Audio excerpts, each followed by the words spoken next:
बिस्मिल्लाहिर्रहमानिर्रहीम।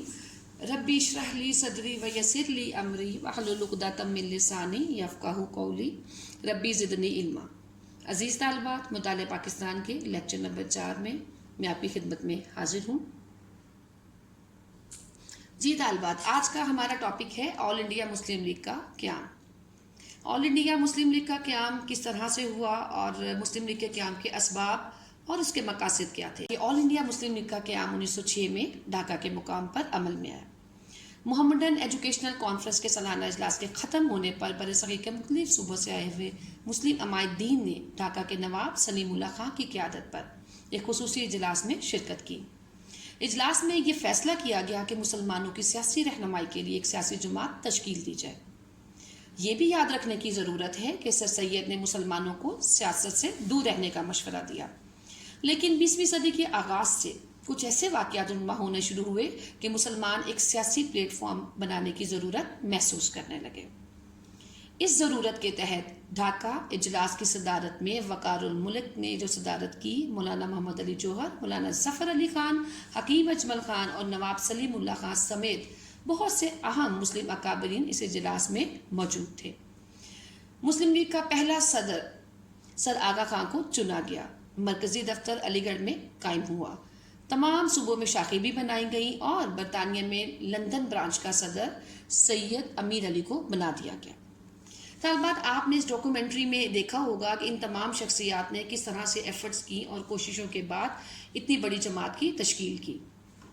अब हम देखते हैं कि वो कौन से मुहर्रिकात थे और वो कौन से असबाब थे जो कि मिलकर मुस्लिम लीग के क़याम का बाइस बने। नंबर 1, इंडियन नेशनल कांग्रेस का हिंदुओं की जमात बनना। इंडियन नेशनल कांग्रेस बतौर सियासी जमात सिर्फ हिंदुओं की जमात बनकर रह गई थी। कांग्रेस पर इंतहा पसंद और फ़िरका परस्त हिंदू काबिज हो चुके थे, इसलिए मुसलमानों की एक अलहदा सियासी जमात का क़याम वक्त की एक अहम ज़रूरत था। नंबर 2 है फ़िरका वारियत।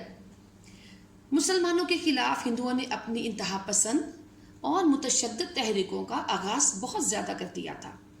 हिंदू महासभा संगठन और आर्य समाज जैसी तहरीकों ने मुसलमानों के वजूद को बहुत खतरा दिया।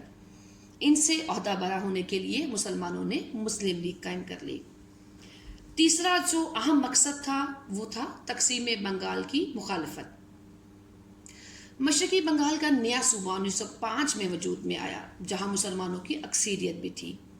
सूबा बंगाल की तकसीम की हिंदुओं ने शदीद मुखालफत की। वो मुसलमानों की बहबूद के लिए उठाए जाने वाले किसी भी कदम को बर्दाश्त नहीं करते थे। उन्होंने तकसीम बंगाल के खात्मे के लिए बहुत बड़ी तहरीक शुरू कर दी। ये मुखालफत भी मुसलमानों की सियासी तंजीम की तख्लीक का बाइस बनी। चौथा तालिबात, जो बहुत अहम मकसद जो था वो उर्दू हिंदू तनाज़ा था, जो कि मुस्लिम लीग के क़याम का सबब बना। हिंदू पूरा जोर लगा रहे थे कि दफ्तरों में उर्दू की जगह हिंदी ज़ुबान जो है वो राइज की जाए। वो देवनागरी रस्मुल ख़त को मुल्क भर में राइज करना चाहते थे। उनके दबाव में आकर बाज़ अंग्रेज़ गवर्नर भी उनकी मदद पर आमादा हो चुके थे। ऐसे में मुसलमानों ने उर्दू के दफ़ा के लिए तहरीक चलाई। इस तहरीक को मजबूत बनाने के लिए मुस्लिम लीग कायम की गई, ताकि हुकूमत को मुसलमानों के मुतालबात और एहसासात पहुँचाए जा सके। मुसलमान अपनी ज़ुबान और सकाफ़त का तहफ़्फ़ुज़ चाहते थे। नंबर 5 है सियासी इस्लाहात का ऐलान।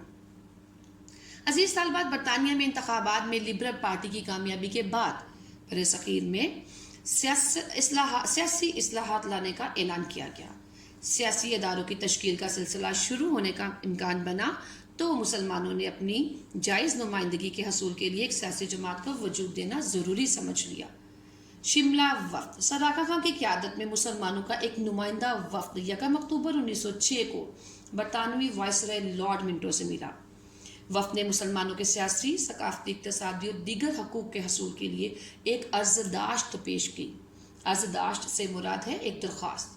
मुसलमानों ने इंतखाबात में अपने लिए जुदागाना इंतखाबी तरीका अपनाने का मुतालबा भी किया और वाइसराय ने हौसला अफजाई की बातें भी की। उस वक्त ने यह महसूस कर लिया कि सियासी जमात की तश्कील का वक्त आ गया है और चंद हफ्तों बाद ऑल इंडिया मुस्लिम लीग आखिरकार कायम कर दी जाएगी। मुस्लिम लीग के क़याम के मकसद: हुकूमत और मुसलमानों के दरमियान बेहतरीन ताल्लुकात इस्तवार करना, اور مسلمانوں میں وفاداری کے جذبات کو فروغ دینا۔ نمبر 2 ہے بر صغیر کی دیگر اقوام اور سیاسی جماعتوں سے اجتماعی بھلائی کے لیے رابطہ قائم کرنا۔ نمبر 3 مسلم قوم کے حقوق کا تحفظ کرنا اور اس مقصد کے لیے حکومت اور دیگر حلقوں کے ساتھ مل جل کے کام کرنا۔ طالبات، آل انڈیا مسلم لیگ نے سر آغا خان، وقار الملک اور بعد ازاں قائد اعظم محمد علی جناح کی قیادت میں حکومت کو مسلمانوں کے تشخص اور حقوق ماننے پر مجبور بھی کر دیا۔